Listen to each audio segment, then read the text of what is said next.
friends, and welcome back to my kitchen. It has been a hot minute and I look like a hot mess, so I apologize.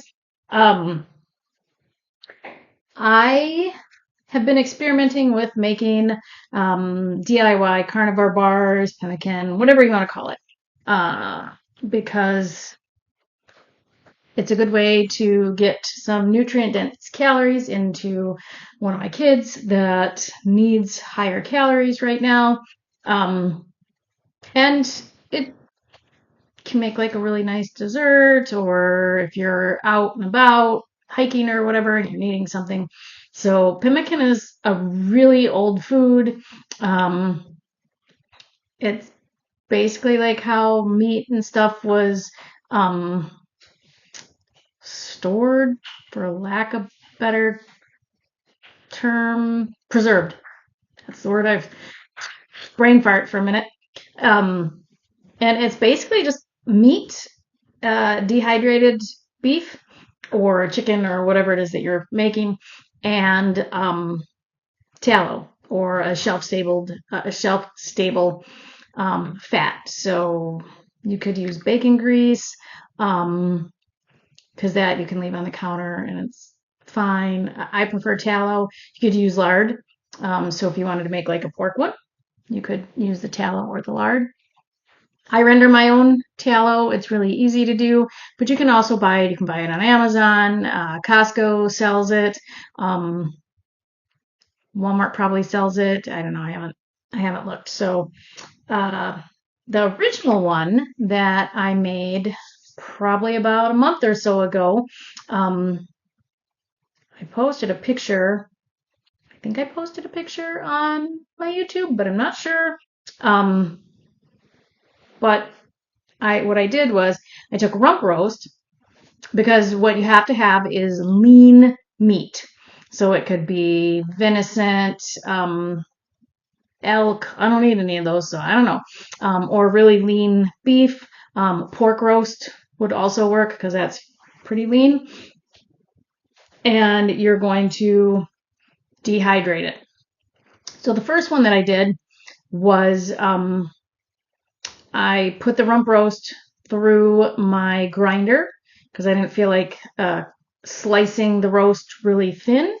So then basically I had like really lean ground beef, because we buy our meat in bulk. So we either get a quarter steer or a quarter cow or half cow. And so I had some rump roast. So I ran it through my meat processor, my meat grinder. If you don't have one of those, obviously you can just like slice it really thin. You can put it in a dehydrator or dehydrate it in your oven. But you want it really brittle. And it's cooked. So then, it's fine. And when I was in Florida for Hack Your Health, I got to try some actual carnivore bars made from the company that makes the carnivore bar. And they're very good, very quality, and very expensive. So I got to thinking I wanted to just kind of figure my own out, and we like the apple pie ones. So I did that with the beef, and then I dehydrated it, and then I ground it up. And then as I was looking at the carnivore bar, and I was trying to see if they freeze dried it or what. Actually, what I was seeing is it was kind of like, if you've seen my video with my beef flour, that's essentially what it is, and then mixed in with some salt and the tallow.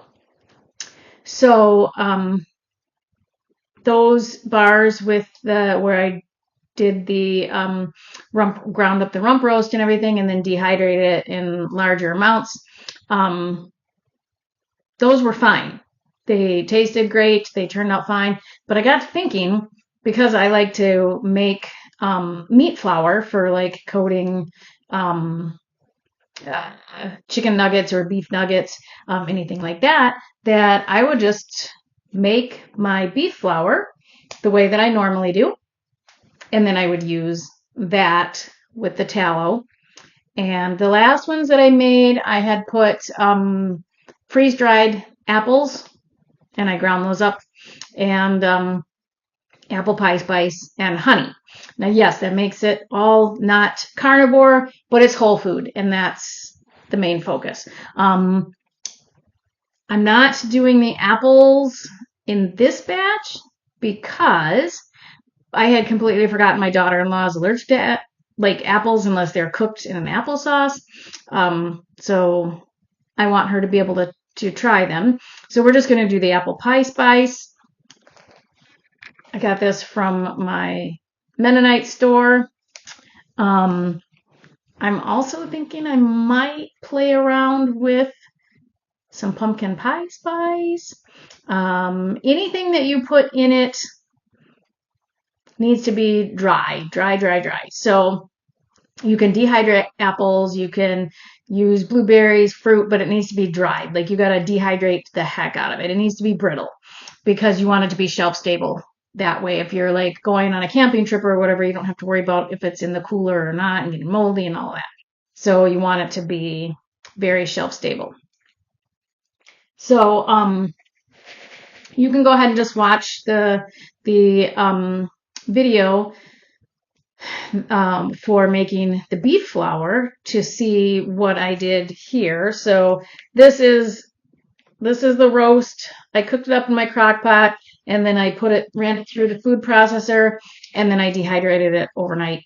And I did weigh it all out because I have to be able to calculate out the calories and things for one of my kids that's going through some stuff. Otherwise, like I wouldn't, and it would be all approximate. But for our situation, it's important. So knowing that when you start with the beef, you're going to start with a bigger amount, and it's going to shrink down a lot. Where is it? Oh yeah. Okay, so the rump roast, after it was cooked, before I ground it up and I dehydrated it, it was 2 pounds, 6 ounces. Also 1,077 grams or 38 ounces. Once it was dehydrated, it went down from 1,077 grams to 472 grams or 16.6 ounces or 1 pound, 0.6 ounces. So it loses a lot. So what you're going to do is you're going to take the amount of meat. If you're going to mix in any seasonings, you want that to be part of the weight. Salt will be part of the weight. And then I did mix in some allulose in this. You could mix in honey, which I'm going to be doing some batches, but I only have, let me show you my bar mold. So this cute. It's a little candy bar mold, and you can use whatever kind of mold you want. It doesn't matter. But this one was nice because I can get 6 uniform bars out of it. And so you're gonna have the dried portion, and then you're gonna have the melted tallow, and it needs to be about 50-50. Though you might not use all the fat, and that's okay. So you can use honey, and so in another batch I'll probably use honey. I'm using the allulose in case my husband or I want to have any, because the honey, he's a diabetic, as you know, and so honey's not exactly a good thing for him. It's fine for my kids because it's only a little bit, and a little bit goes a long way. You're not looking to make these like sweet like Hershey's, but you just, you have a little bit of sweetness because it's supposed to taste like apple pie. So what I did was, just like in the video for making the flour, is I took and I ground some of this up in my spice grinder, and I ground up 150 grams of the beef. I put in about a 1/4 cup of allulose, and I did about 3/4 of a tablespoon of salt, and then a tablespoon of the apple pie spice. And I'm gonna go ahead and just this is all cooked. So what I'm gonna do is just take a little taste just to kind of see before I mix the fat in.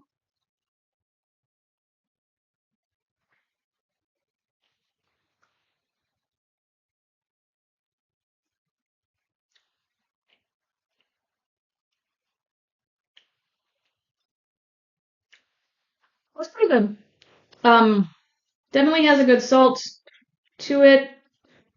I am going to add a little bit more allulose just because the last time that I made these, I had the apples in there.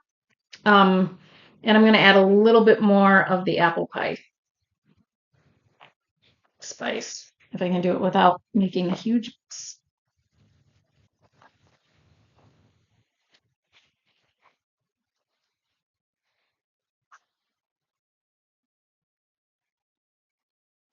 All right. So now what I'm going to do, I've been melting the tallow on the stove, and I'm going to go ahead and weigh out the same amount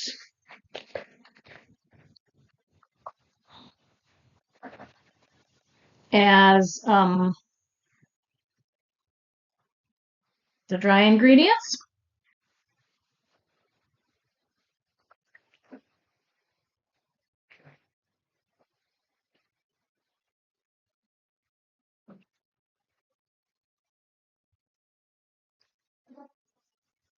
All right, perfect.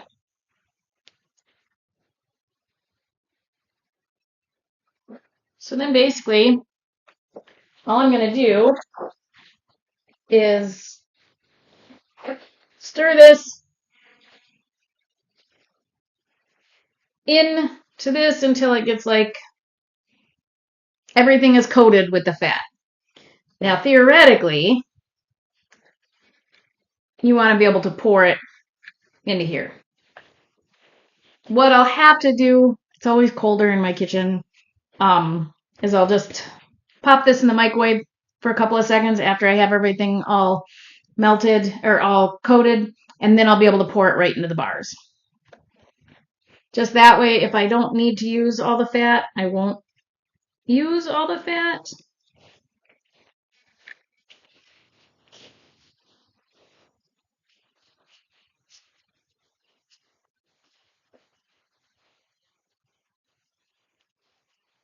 Not that there's anything wrong with using all the fat, especially if you're trying to put on weight like my daughter.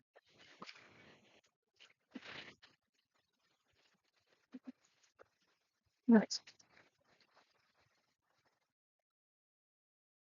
Everything is coated nice, and I did not use all of the tallow. So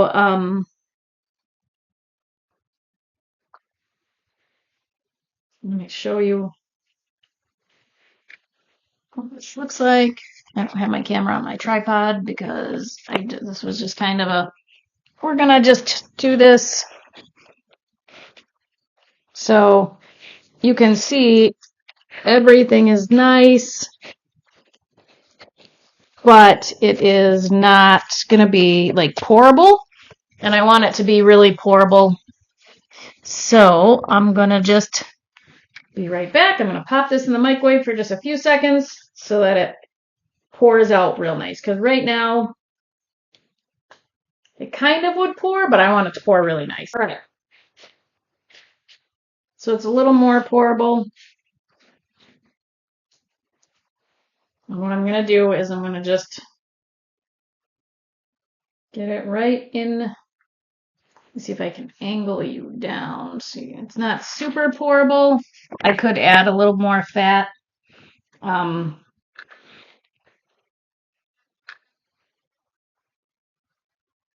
Actually, I think I will add just a teensy bit more.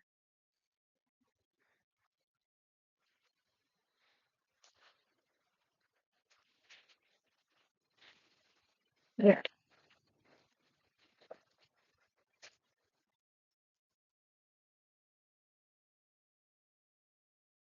Now this may not be enough for all of the bars, and that's okay because it'll just kind of give me an idea of how much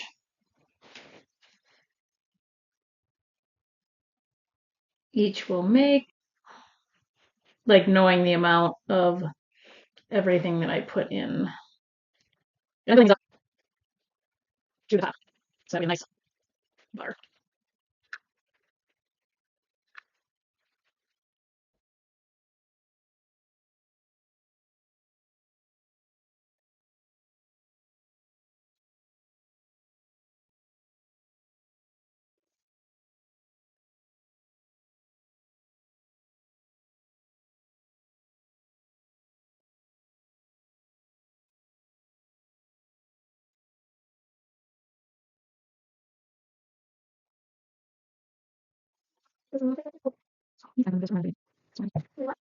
Okay, so what I did was I mixed up a little more meat and a little more tallow with some more apple pie seasoning, and so that I could get that sixth bar in.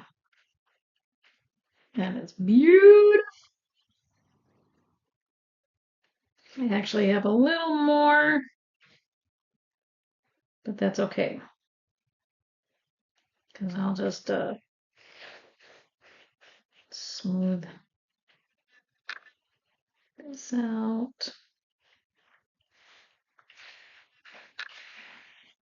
So the tallow firms up pretty quick.